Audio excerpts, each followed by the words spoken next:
Hello, everyone, and a very warm welcome to ChiNet, where we learn from builders before the machines take over. I'm your host, and today we're talking about one of the most counterintuitive business bets in recent history. It was 2022, ChatGPT just dropped, LinkedIn is flooded with posts about how AI will replace recruiters. Every tech publication is running headlines like the death of HR and why hiring managers don't need recruiters anymore. And we'll be talking to Priyanshu today, the founder of Agylex Global and the director of Springs, who's building IT operations across Australia, India, and UAE. He's hiring for the Australian federal government, running a team that promises to find any talent, no matter how niche the requirement. Along with that, counseling professionals on career moves in an AI disrupted world. And we're going to ask him that how, not just how he survived when everyone else thought that the industry is shutting down. We'll ask him how did he build a multi-million dollar empire when conventional wisdom said that his entire industry was about to disappear. So let's get Priyanshu on stage. Rachit, Priyanshu, a very warm welcome to China. thank you so much. It's great to be here. Thank you. Thanks I'm very for happy the wonderful to introduction. have you here. So let's start with a brief introduction about yourself, about Agilex and Springs. Great. Thank you so much for the this great session, Rachit. So this journey started almost 3.5 years back when we saw the dream, and then everything fell in place. Right now, like you rightly said, it's almost we are crossed more than 4 million business empire that we have already established. Everything is bootstrapped, and we started right from the scratch, doing things on and on. All the sleepless nights and everything. But I'm sure. everything paid off. So we are serving, definitely we are serving the federal government in Australia primarily, and we're doing a lot of business within the UAE and the Indian market. We're providing IT solutions and the staffing solutions to various clients within the IT sector. And of course, there's a lot of other plans are there where we are also looking to diversify more in other sectors as well. Right. AI is definitely one of the areas where we're looking to invest more and see how it turns out in the future. Of course. So yeah, this is a brief about this particular thing we are doing, and I'm sure once you'll have question, I'll have more answers to talk about. Absolutely. I think let's start with the start. So, when you started, I think it was late 2021, just coming out of COVID. At that time, you had spent nearly a decade in different companies. Like you'd worked with Deloitte, Allied Solutions, Cape Gemini. And at that time, AI tools were getting smarter by the day, right? There were people who were saying that devs would no longer be required. Resume screening itself became automated. Candidate matching became very faster. Everything was changing and evolving True. in a bad way, I would say, for the industry you were entering. And instead of pivoting away, trying to do something else, you actually went all in to start your own company. At that time, what were your friends and family, or let's say strangers on the internet, what were people telling you? So Rajat, I mean, I would say that starting anything comes with a fear Of and course. definitely an excitement. And when you're young and when you're driven and you're energized, you have that, adrenaline pushes you in to take that risk and, go to the extra mile, right? So when actually I started, there were right people, there were people with a different opinion as well who had their views that, why are you taking risk? This is unpredictable market right now. So I would say that when you have good friends, so definitely credit goes to my family, my mentor and partner, the managing director of the NIAD Group, NIAD Group, Mr. Praveen Kumar, who believed in me and who said that let's give it a shot, Priyanshu. Why not? We'll fail, right? That's the worst thing can happen, but there's no harm in trying. He saw the potential. We all saw the potential. We together we saw the dream, and it eventually materialized with the period of time. And Right. if you say yes, people said recruitment is going to die. The AI is evolving, and it's going to replace the recruiters who screen the resumes, and the algorithms are going to play the game now. The staffing industry is going to die. Probably that could be a worst possible bet. Right. Where so people were skeptical, Right. But I had in the back of my mind that that even if it's dying, then I don't mind trying, basically. So Hmm. I don't really mind that. Right. So machines got better at filtering, but eventually you need humans intelligence to identify, those actual gaps, to Right. that cultural gap, that, or probably the attitude of the person. The machine cannot judge that, right? So you saw we basically saw those kind of gaps, and rather than treating AI as a threat, we took it more as a catalyst, basically, which can help us drive this business further. If you combine the tech with the human intelligence, we can do wonders, right? So that's how I actually saw this dream. And then it became like swimming against the tide. Initially, it was swimming against the Of tide, course. but eventually, I was able to, basically move with the flow. So it all fell into the place. Yeah, absolutely. Amazing. Amazing. And I remember backstage, you were mentioning how your mentor also helped you a lot, right? I think that's very important. I think we You often need that one person, to be honest. Been in touch with him from almost more than almost 6 7 years now. wow.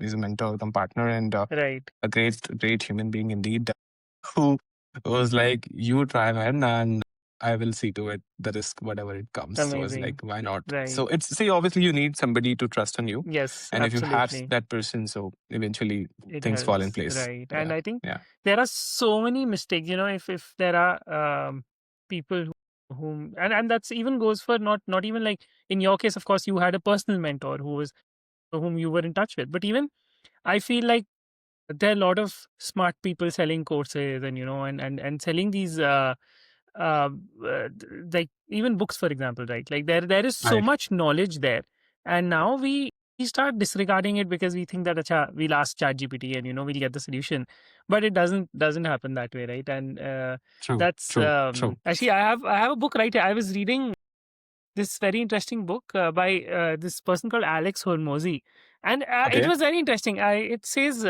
you know how you build an offer, something so simple, right? Like how do you pitch to okay, people? right, Halfway through I was like, wow, I would never think of something like this.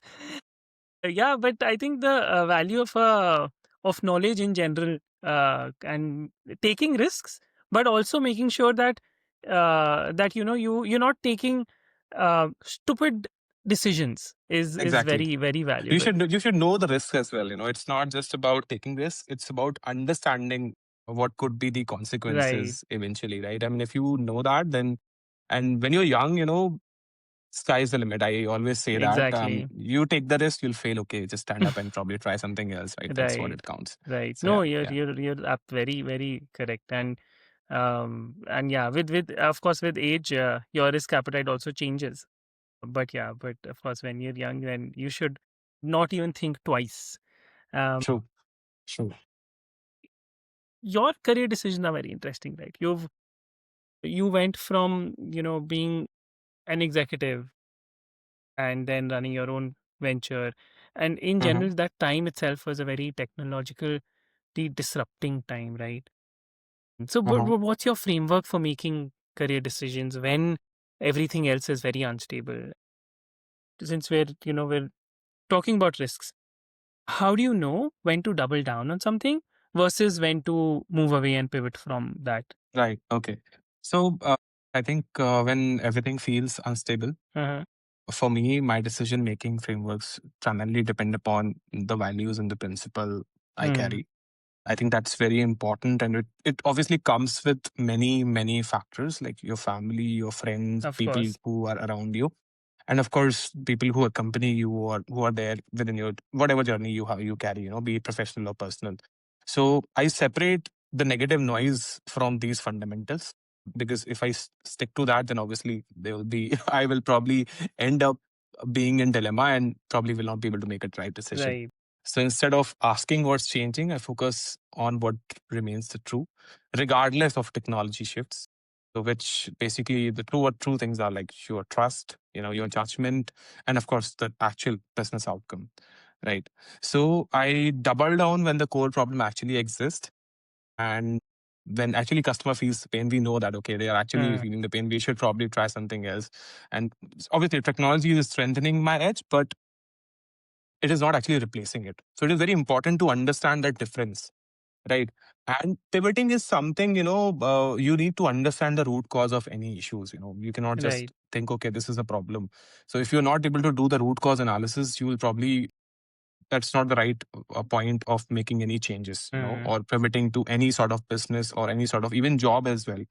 So understand chasing those trends, the current trends, and then adding the complexity without the real value. And these are many factors which are there. And also, I would say that with the real life experience. So when you are actually working, you see many things around you, right? And obviously, for me, you might have seen that I have had a very frequent switches, right. and sometimes those frequent switches looks like an instability in the career. For me, it was more like an advantage, I would say that, because I am somebody who just get bored so easily with the work. So if Right. I don't get enough challenges, I just don't like the work. So for me, it's more Mm, like that's the reason I had those changes. So when I actually found that this is the right thing for me, this is actually matching my expectations and my values and principles, I was like, okay, fine. This is the time I should pivot and let's switch to, rather than being on a typical 9 to 6, to maybe doing the work for you for to yourself. a 24/7. Exactly. That's the right word. 24/7. Exactly. I mean, when you do it on your own, I mean, you cannot have those. You do not have any limits, to be honest. The working limits. Of So you course. try to push as much as you can. Right. So yeah, yeah, Yes. And you're right. Like your initial switches are like very interesting. Like I think every year you were yeah. changing I companies till was the I was time changing. True, you settle true, down with your own company. There are there are a lot of people who say that that you should not do like you should stick for at least 3 years. I remember when I was maybe 10 years back, maybe this is old wisdom, but I think it's a lot of people say that as well, even now, that don't make so many switches in the beginning of your career. true, So, true. did you think that is it is counterintuitive knowledge or? See, if you will ask me, so I am right now talking about myself, but Mhm. if I'm going to look at somebody, I will have that kind of a question in my back of my mind. Okay, this person has been making those switches. What could be the possible reason? Sometimes there is a legitimate reason to those switches, but sometimes people tend to make those switches because they're not able to probably do the expected work. Right. Maybe they're not able to deliver, or they're not really getting the enough value out of their work. So you need to understand the actual reason of those things. Hmm. You cannot always presume things and think that okay, or probably reject that person. So Right.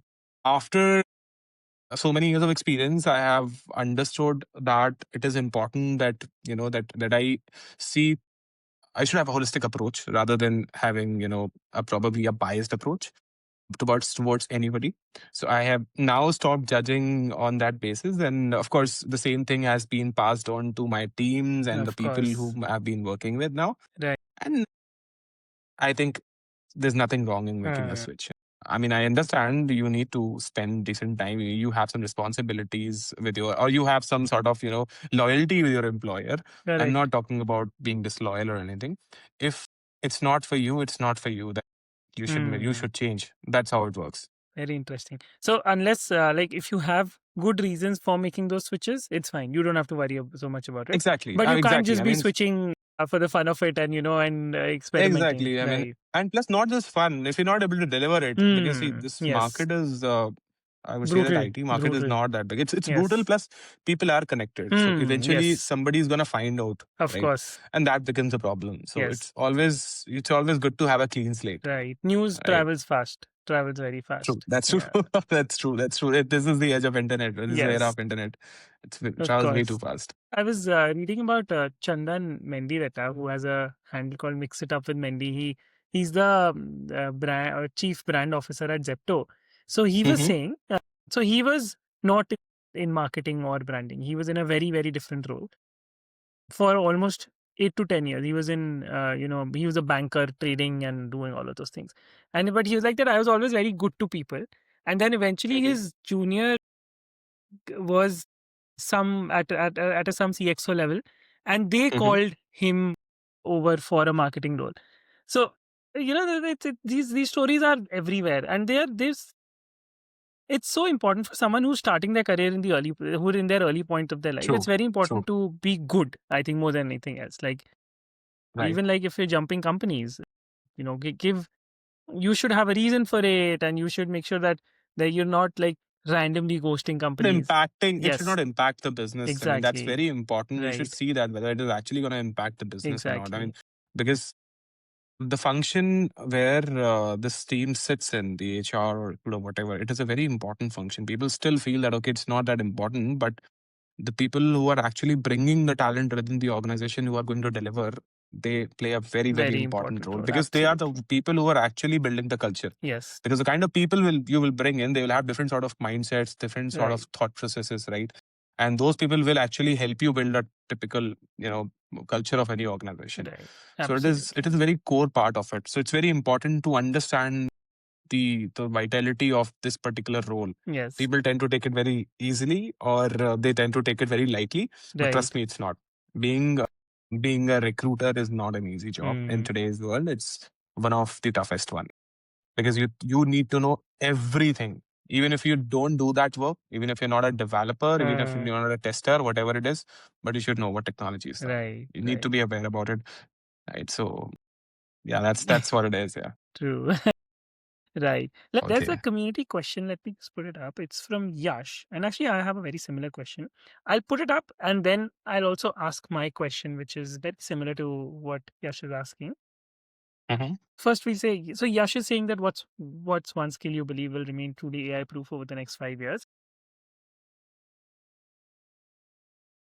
So, because you're not just a recruiter and entrepreneur, right? You're also career counseling. You're guiding people on which industries to enter, which skills to build, which career moves to make. So, what career and what industry do you think is AI proof for the next 5 years? Thanks for the question. Yes. Definitely. You see, when it comes to the artificial intelligence, first of all, I would like to tell you that it isn't a threat. There is actually a taboo in the market that people are very scared about it. So people who are actually not skilled, they are the people who are actually scared. So who are actually scared of even adapting the change, adapting the technological shift, they are scared. So if you see it as on a positive note, it is actually a career multiplier, right? It is helping people to understand the emerging roles, the trends, what is happening in the market, what kind of skills that you can actually learn, to basically, basically see where exactly it goes, right? When it comes to planning your career, right? And being a professional into the counseling industry, this is helping me as well. Rather than doing the guesswork, I have more clarity now where I can guide the person. Okay, I can tell this, okay, you if you are coming from so and so background, if you have this kind of interest in your career, I can teach somebody that okay, this is Hmm. what you should be doing. These are the career goals or these are the potential career opportunities where you can switch up to be technology, non-technology, automotive, mechanical, construction, whatever it is. See, technology is everywhere.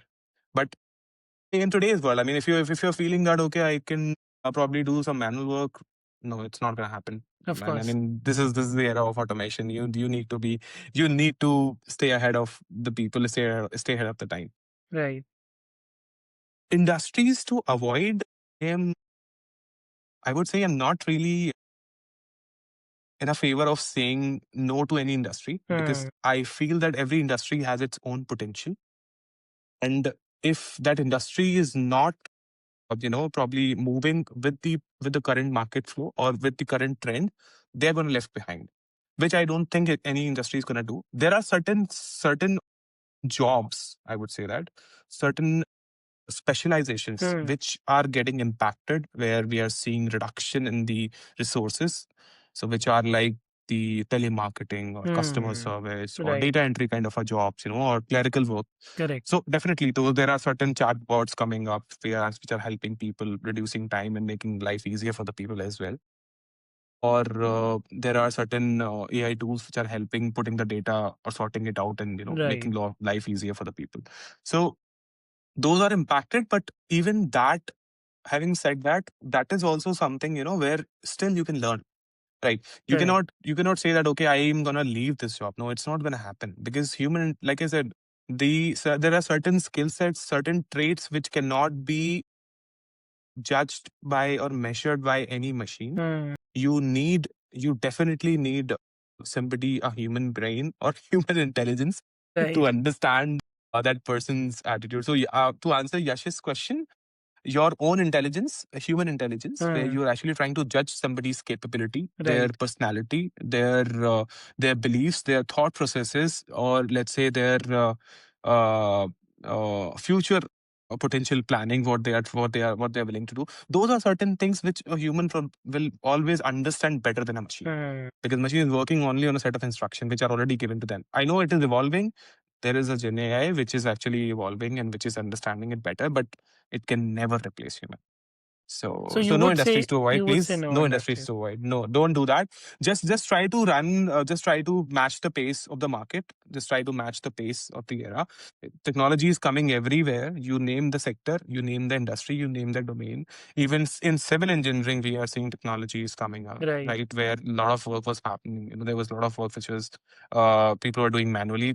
Of It's course. everywhere. Yes. You're seeing those 3D printing structures getting built, Yes. and Right. they're actually getting very famous as well. So technology is there as well, right? I mean, it's all there. Hmm. So don't avoid any industry. Just match, just go with the flow and just match the current pace of the market. Yeah. Hmm. You need to learn these AI tools. You need to make sure that Exactly. you're You need to yeah. learn those things. I Hmm. mean, because it's gonna come anyway.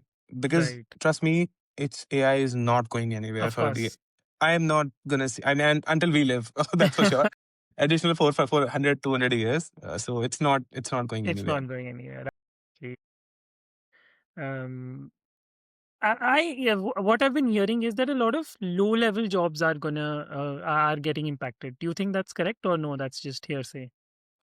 It is definitely getting impacted, to be honest. And that is actually giving everyone an opportunity to not do that low level. Why do you want to do that, right? Of You course. have Yeah. the automation coming up, Yes. you have the technology coming up. Why do you Right. want to do that? Just skill up Upskill and do yourself, a man. better thing. Yes. Upskill and do a better thing and earn more, right? I mean, Correct. that's what it helps, not just you. It Right. helps your family, it helps the nation as well. You're Absolutely. doing it for your country, you're building the nation as well. Right? If you look at from a very broader horizon, then obviously that is the right way of putting it right now. Absolutely.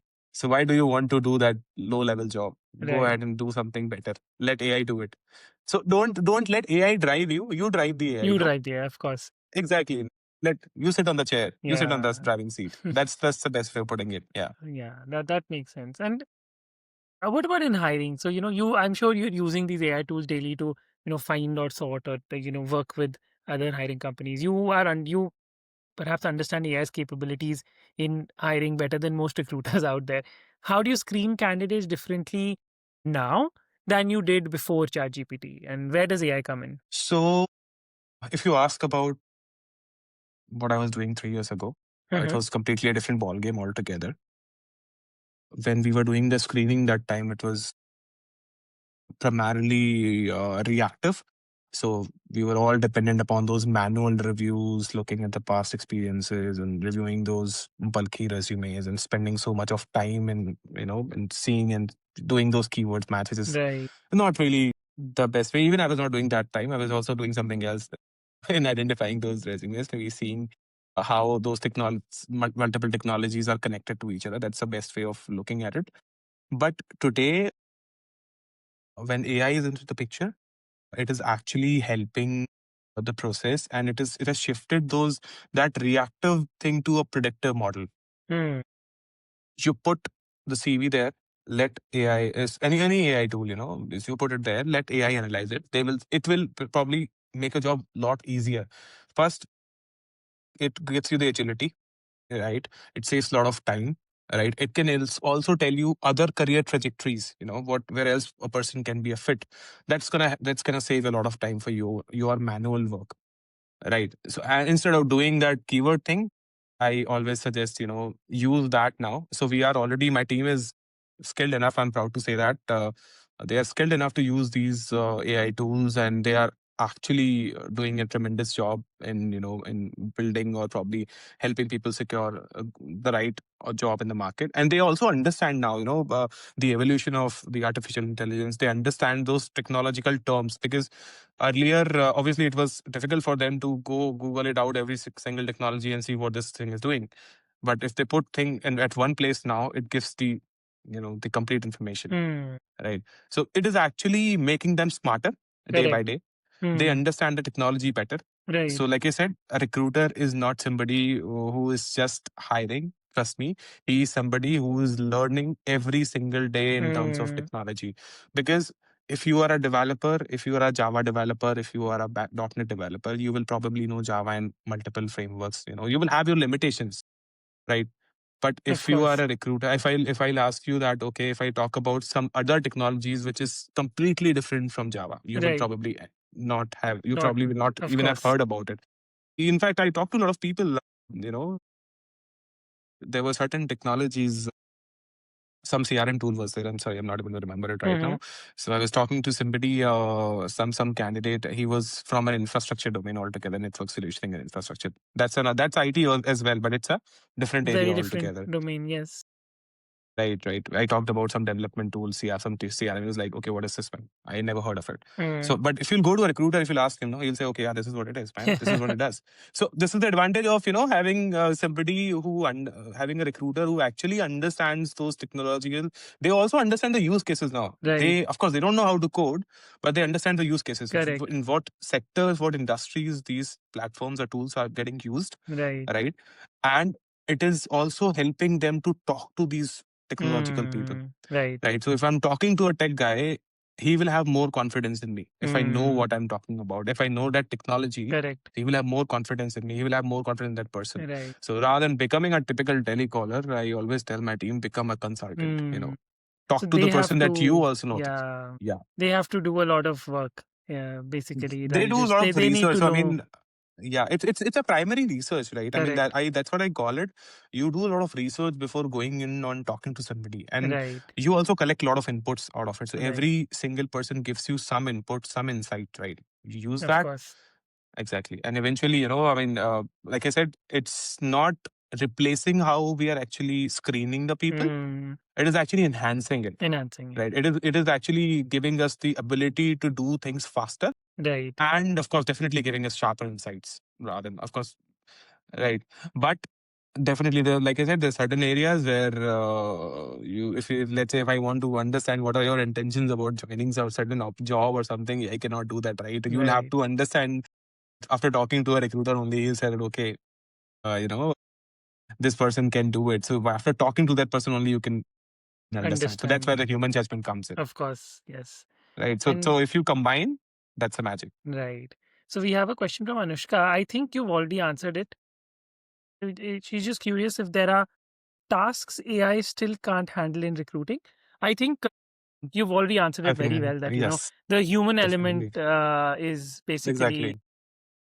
cannot AI be. cannot judge a Yes. cultural fit. He cannot assess your behavior. He cannot assess your attitude. Yes. Right. Yes. He can Yes. it can definitely assess your aptitude. There's no doubt about it. Right. Faster, even faster than humans, but not the attitude, right? Not your intention, not your passion. Right. So that's where you need the human brain. You Exactly. trust me, the human brain is still the smartest Is one still if the you even smart. compare with the AI. And there's nobody can replace it. It is way too complex. Right. Right. So No yeah, new we Claude need or to new understand the power of. ChatGPT, Sonnet No, 4 it's or not gonna Sonnet happen, 7 man. I cannot mean, replace no. me. So who is building the AI? The humans are Right. doing it, right? Of So they will course. always be smarter than AI anyway. Right. You just have to understand how you can drive it. If Right. you're driving it right, nobody can touch you. You will always be Correct. ahead of the time, right? So that's how it is. Absolutely. There's one more question from Kirti, which is actually very interesting. She's asking that what's one piece of career advice that sounds good on paper, but it actually destroys careers? Okay, that's definitely a good question. So she's saying that okay, that's destroys the career, but it is Right. actually Like it actually sounds good. Some advice which you think that is commonplace, which people are getting, but it's actually not, maybe not so important, or it's actually counterintuitive in an AI. so. See, that's what I think I discussed about those low level jobs right now. That's what we Yes, talked about, yes, right? So yes. if you are actually still you're stuck there, then it is Hmm. looking good on paper. You're probably making some bucks, right? Right. Maybe a few thousand rupees, few lakhs rupees, Correct. initially. But eventually, I mean, once you are actually, let's say if you want to grow, actually, if you really want to make money and Right. if you really want to learn something new, then it will have its own limitations. So It might look good on a paper. There might be some fancy titles. You will see that, okay, coming for certain people. But trust me, eventually you will not Right. really get what you should Right. be getting, right? So Absolutely. I think that's a what it very is. good litmus test for this is that if you are using AI in your job, then you are in a safe space. If you're not Mhm. using AI, then very soon AI is going to replace you. Even that's true. That's Yeah. absolutely true. I mean, if you're not doing it, then AI is Right. going to replace you Then anyway. If then AI not is the AI, coming then for the you. person who knows the AI, they're going to replace you. Yes. That's what it is. I mean, still Exactly. there's still a human touch is there, right? But it's all about how you are making use of it, Right. right? Right. There's a question, another community question. We have a lot of community questions No, that's today fine. I'm happy to answer those questions. Good to from have this Devendra. interactive session. So he's asking, is ATS friendly resume a thing or is it just a hype? As many individuals, especially freshers, do spend a lot of time in building one and many a time end up hiring the LinkedIn expert who sells these services. Very interesting question. So, is there a thing known as an ATS friendly resume? I would say yes, to be honest, because see, uh, when you are putting any resume or uploading any resume on any ATS, it Right, has certain set of questions already which are there. So if you are actually putting those right keywords in that resume, right, and if you are adding those skill sets or whatever projects you have worked on in your resume, even if it's this is for freshers as well. If right. they've done something in their college, if they've done something, any project, any particular event they have done, if they're able to write it properly and if they're able to put it on ATS, then obviously ATS is definitely gonna put it on the top amongst the list of the people who have actually not or probably created their resume properly. So it is actually a thing. Hmm, Eventually, on the last, of course, the human is going to play a picture. If a hmm. recruiter, whoever is actually accessing that portal or is in Right. control of that portal, that person is going to access it, but that is obviously going to put your CV on the top. So Hmm, if you are making it right, then definitely it hmm. is a thing. It is Trust a me, thing. So you it is need a to thing make indeed. the basics correct and Correct. not overthink it, but it cannot be Yeah. random. It needs to be there is Yeah, you a need to express yourself, express I yourself mean, it's very properly. important if you're Yes, expressing it properly, I mean, that's correct. what, even if in any job, to be honest, whatever you're doing, if you're not able to talk about it, if you're not able to express about it, you're not doing it, man. I mean, Of that's what it course, is. of course. One more community question from Garima. Do you see AI widening the gap between high performing recruiters and average ones? And if yes, then how should HR leaders respond to this? It is indeed widening that, to be honest. I mean, because if you'll ask me today, would you hire a recruiter who does not understand the artificial intelligence, and if you'll say that okay, this person is an expert in using those tools, I would probably not. Even if the person is skilled enough, I'll probably not hire that Not person. go for them. It's not a discouragement. It is actually sort of an advice to those people who are not coping up with the current trend, right? So it is important that even the HR leaders today, whoever is there in the industry, they should also understand this, that if their teams are not skilled enough to use these tools, they will probably not be able to compete in the Hmm. market. Because see, this is a very competitive market. Even if when you are Right. into the recruitment market, no, it's a very competitive market. There are so many players. Even if you're doing an in-house recruitment, you have those competitive companies that you're working with, right? Correct. If you're a staffing business, you have the staffing companies who are competing with you. So if your recruiter is not skilled enough using those tools, if he's not agile and fast enough, he will always be left behind. And if he'll be left behind, then obviously eventually it becomes a business loss, Hmm. right? Because the time it takes to deliver now, nobody wants to wait. Nobody is patient enough, right? Correct. Everybody wants things like this, right? So if you want to match that speed, you need that intelligence knowledge, Hmm. right? You need to combine that. Leaders definitely should understand and should try to train their resources to educate their team that okay, you need to use that, and they should explain the use cases. It is very important to explain those use cases. Right. It's not just about going and doing the chat GPT. No, that's not Correct. about it. It's about understanding those use cases, that how this is going to help in XYZ situation. Okay, Hmm. how this particular platform is going to help me in screening or probably understanding the technology or probably formatting of any document or resume or cover letter, whatever it is. I'm just giving you just a general example. Right. But understanding those use cases are very important. So you will find people who understand ChatGPT who say, yeah, I know AI, I can do that. But they probably don't understand the power of it Hmm. yet. So for that, you need proper training. You need those education for that. And yeah, I hope this answers Karima's Yes, I question. think it answers it very well. I hope, Karima, your question is answered. So, last community question for today. WebHub is asking, how do you find real talent while screening resumes when everyone is rushing to optimize for higher ATS scores? That ATS, of course, is working well, but everyone knows how to make an ATS friendly resume because they're also using ChatGPT. It's a difficult situation to be in. I think I have no clue how you must be doing. It is a very subjective question, actually, to be honest. I Right. mean, see, Correct. that's where AI will not probably do, it will help you, like Right. I said.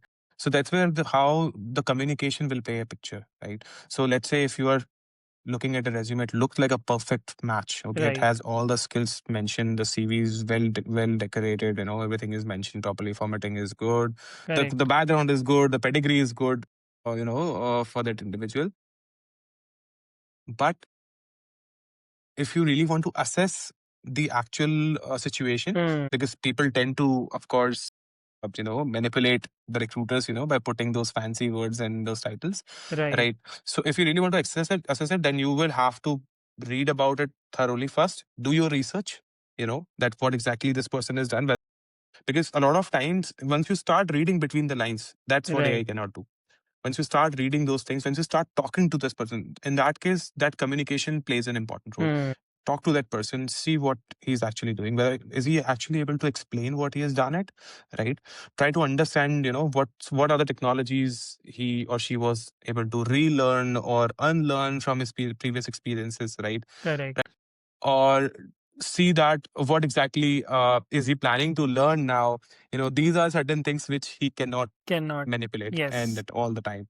So this Right. is where your own intelligence will come into the picture. You'll be able to assess, okay, this person is probably lying or he's actually telling the truth. Hmm. So I hope it's a brief answer, but I think it No, answers I the think, yeah, question. I think it answers it very well. The human factor is something which you have to analyze. I I think am. that's It is very important right. that Not that's why just I the said that skills.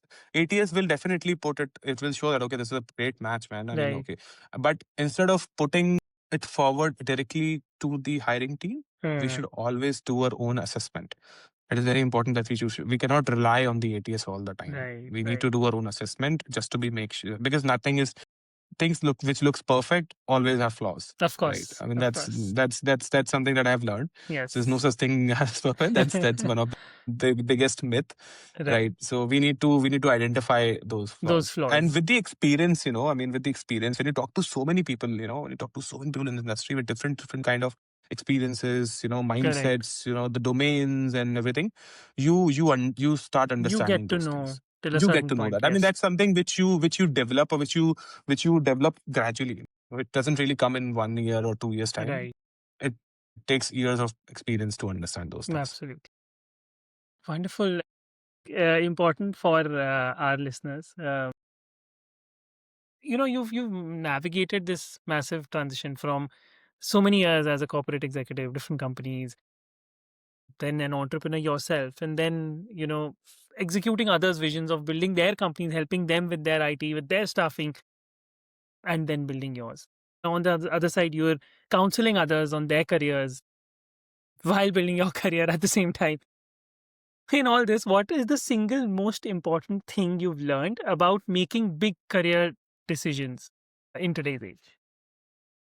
See, when it comes to making any decision, Hmm. if I talk about myself, I believe that you really need to have clarity, you know, and if you have that clarity, you really need to act on it.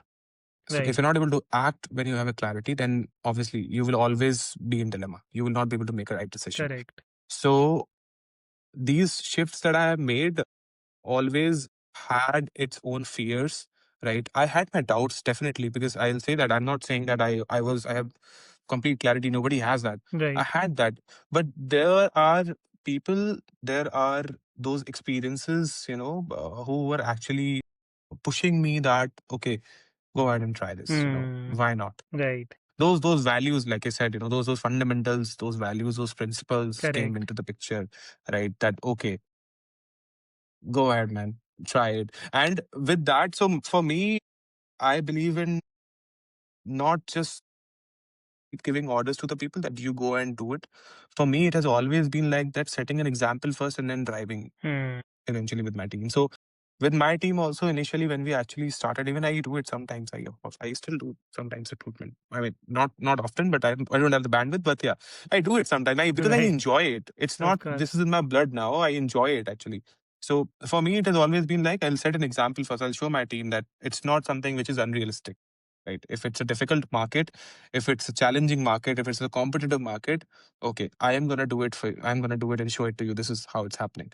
Right. If I can do it, you can definitely do it. Hmm. Or probably you can do it better than me, right? You just give it a shot. Of So course. setting that example, right example is very important than just giving gyan. Right. So Of course. Amazing. Amazing.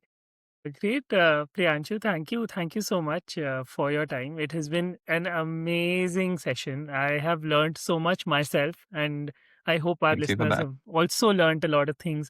How to build your AI proof career, how to exist in the next 5 to 10 years, what things are important, what things are not, what to look out for when, if, to understand whether you are in an AI proof situation or not. And for our listeners, that was Priyanshu Soni. He's the founder and CEO of Agylex Global, and he's also the director at Sprint. He's proving that AI doesn't kill industries, it just changes the game for everyone.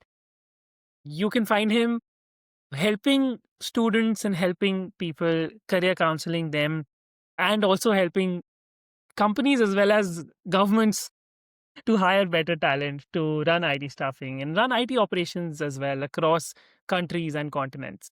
Thank you so much for tuning to ChineNet. Until next time, keep learning from the builders. Once again, Priyanshu, Thank thank you so you. much for your Thanks, time. It Rachit, has for a been wonderful lovely. session. And thank you, all the viewers as well. Thank you for amazing questions. Thank you.